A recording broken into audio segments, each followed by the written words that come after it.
Once the Superdrug presentation comes on the screen, we can now see that the server is now ready for connection to our other devices. So first and foremost, if we come to the 7-inch kiosk, how do we connect this device to our server? So if we slide the lock key up, we can now see that the system is connected to the network. Should you have an error message saying that the system is not connected to the network, simply press the back key to exit the application, press the home key, and what we now need to do is go into our settings. So we will hit the settings button there, and all we need to do is just reboot our network card. So we look for our Ethernet configuration tab and we select that, and now it will ask us to turn off the Ethernet. So we'll turn off our Ethernet adapter. Now that shows the network is not connected.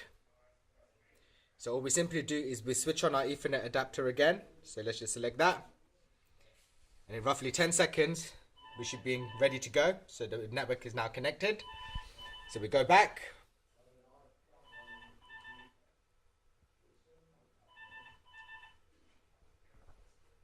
And we now select Assure Receipt Print, which is the second icon here with the printer.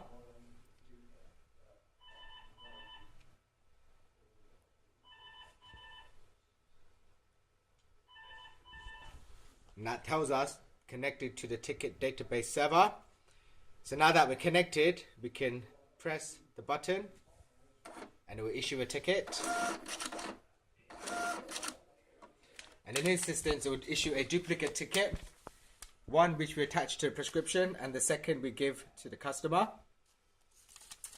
Once we've got our ticket issue sorted, we come to our tablet. And again on the tablet, we can see here that the Ethernet is now connected. The battery is low, so all we do is we simply connect our power supply and the tablet is now charging.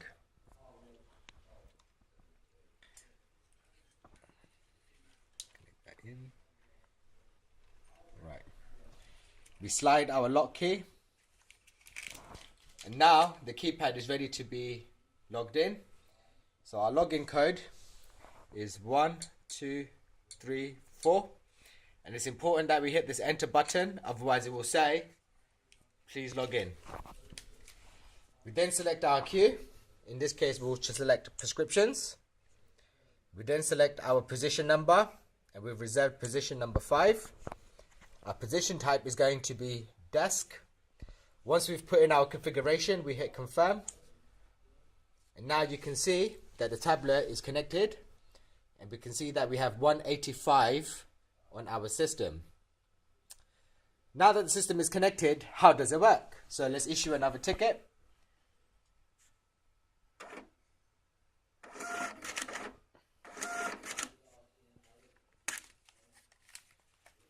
And we can see here that the ticket is now in the system. It tells us the ticket number, a category, if there is a category associated with the ticket, what is the current waiting time for that ticket, and the issue time.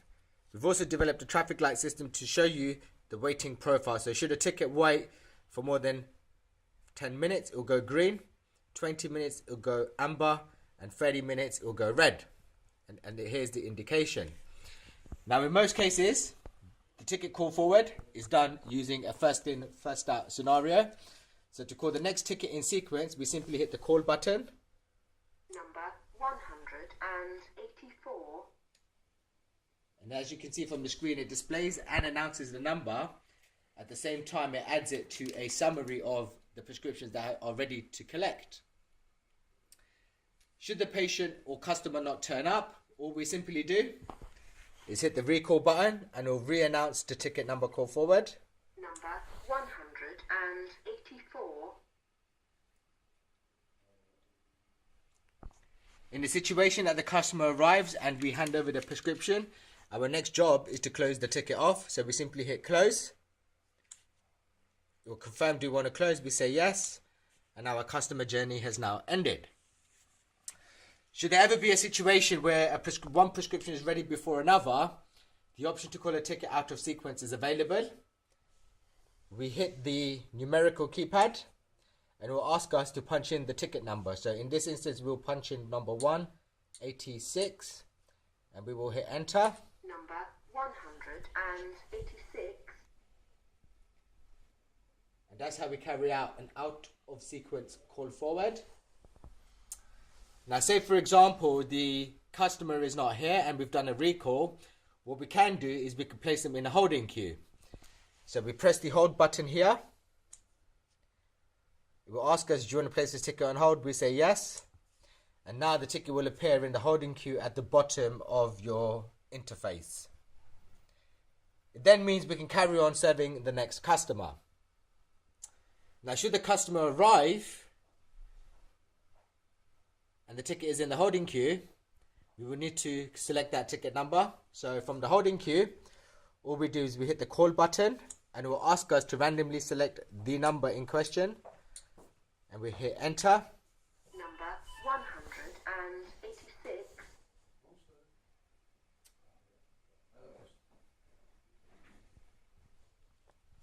Okay. The customer has not even turned up again. So what we do is we register this ticket as a walk-off. And it will confirm, do you want to record this ticket as a walk-off? And we say yes. Now that is registered as a customer came. We were called. We put them in hold. They were called again, but they didn't turn up to be registered as a walk-off. Once you finish dealing with your inquiries for the particular day, all we simply need to do is log off the keypad. So we hit the log off and it will confirm, do you want to log off? And we hit yes. And you return back to the home screen. It is important at the end of the day, we switch our devices off.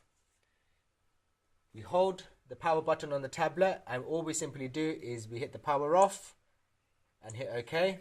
And that's our system shut down. How do I switch off the 7-inch kiosk? I simply hit the back key. And that will take me out of the application. And then all we need to go to is our Shura settings, which is the third icon. And it gives us the option to shut down. So we just simply say shut down. And now that's our kiosk powering down. In reference to the QMS server, the digital signage, we don't need to do a shutdown. This is a fanless single board PC, which is basically designed to stay on 24/7, 365 days of the year. We will build in an auto reboot sequence to make sure that the system is fresh for performance every day, clearing any cache or redundant memory. Should you ever need to come to the desktop of the monitor on your Windows keyboard, you simply hit the start key and you look for our DMP icon, which is at the bottom here. We right click and we say close. That now takes us back to desktop.